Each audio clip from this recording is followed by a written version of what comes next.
Sebelumnya, terima kasih kepada Ibu yang telah meluangkan waktunya untuk melakukan wawancara bersama saya.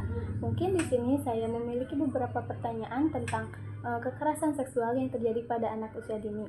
Yang pertama, mungkin Ibu sudah mendengar tentang kekerasan seksual yang terjadi pada anak usia dini dan bagaimana sikap atau tanggapan Ibu terhadap kasus itu.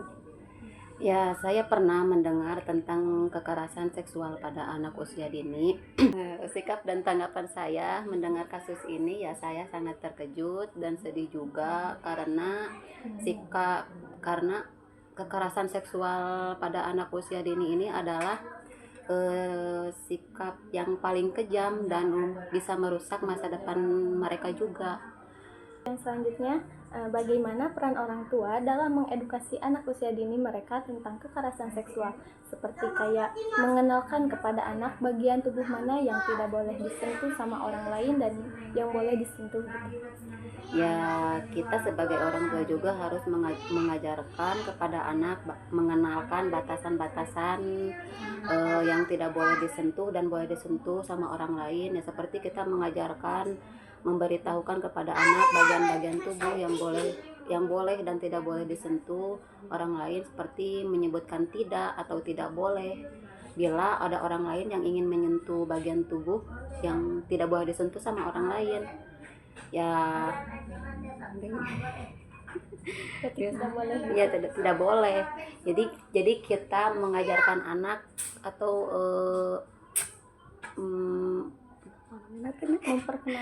memperkenalkan tidak dan tidak boleh bila ada orang lain yang ingin menyentuh bagian tubuh yang tidak boleh disentuh. Dan orang tua juga harus menciptakan lingkungan yang nyaman dan komunikasi yang terbuka untuk anak. Yang selanjutnya, bagaimana seharusnya Tripusat Pendidikan mengedukasi dan mencegah kekerasan seksual pada anak usia dini? Maksudnya, menurut Ibu, apa yang bisa dilakukan oleh pihak sekolah, orang tua, dan lingkungan agar anak-anak terhindar dari kekerasan seksual sejak kecil?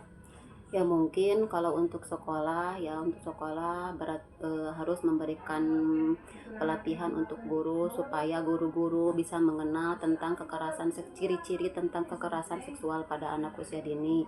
Terus kalau untuk orang tua juga harus komunikasi terbuka kepada anak supaya si anak bisa berkomunikasi yang bebas sama orang tua.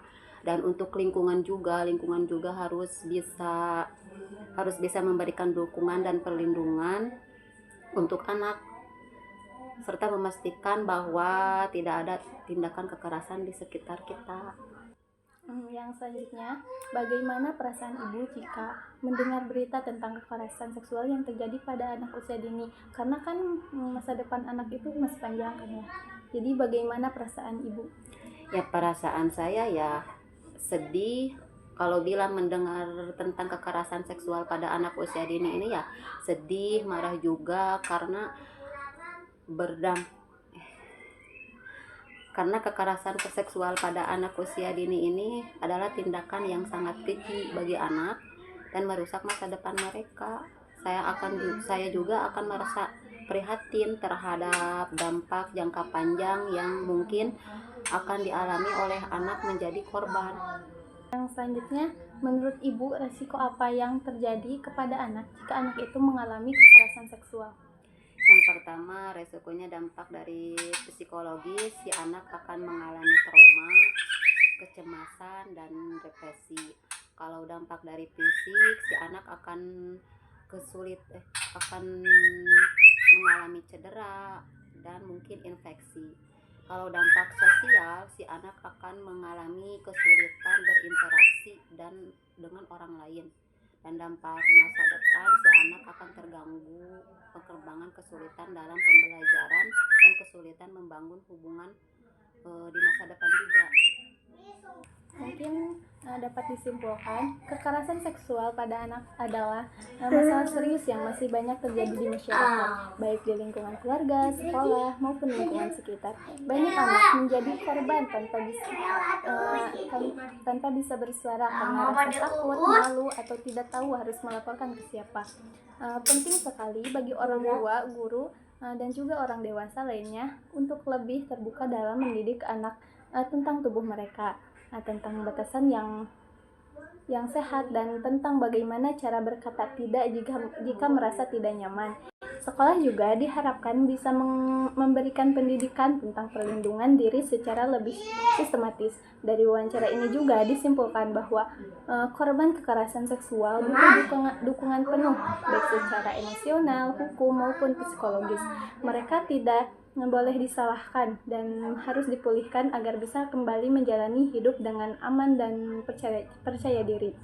Saran saya kepada ibu untuk mencegah terjadinya kekerasan seksual pada anak usia dini, yaitu bangun komunikasi terbuka sejak dini. Ajak anak untuk selalu bercerita tentang apapun yang mereka alami, buat mereka merasa aman dan nyaman berbicara tanpa takut dimarahi atau dihakimi. Yang selanjutnya, ajarkan anak mengenali tubuh mereka. Berikan edukasi sederhana tentang bagian tubuh pribadi mana yang tidak boleh disentuh orang lain, dan bagaimana cara berkata tidak jika merasa tidak nyaman. Yang selanjutnya, awasi lingkungan anak. Perhatikan dengan siapa anak bergaul, baik di rumah, sekolah, maupun tempat lain. Terkadang pelaku kekerasan seksual justru berasal dari lingkungan terdekat. Yang selanjutnya, percayai anak ketika mereka bercerita. Jika anak bercerita tentang pengalaman yang membuat mereka tidak nyaman, dengarkan dengan serius.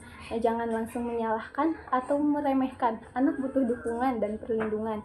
Yang selanjutnya, segera bertindak jika ada tanda-tanda kekerasan. Jika anak menunjukkan tanda-tanda trauma atau perubahan perilaku, jangan ragu untuk mencari bantuan profesional seperti psikologi, konselor, atau pihak berwenang. Yang selanjutnya, berikan contoh yang baik. Tunjukkan pada anak bagaimana cara menjaga diri, menghargai tubuh sendiri dan orang lain, serta membangun hubungan yang sehat dan saling menghormati. Yang terakhir, jangan biarkan anak sendiri menghadapi masalah kekerasan seksual bisa berdampak panjang. Dampingi anak secara emosional dan bantu mereka mendapat pertolongan yang tepat. Mungkin sekian wawancara kali ini. Terima kasih kepada Ibu. Wassalamualaikum warahmatullahi wabarakatuh.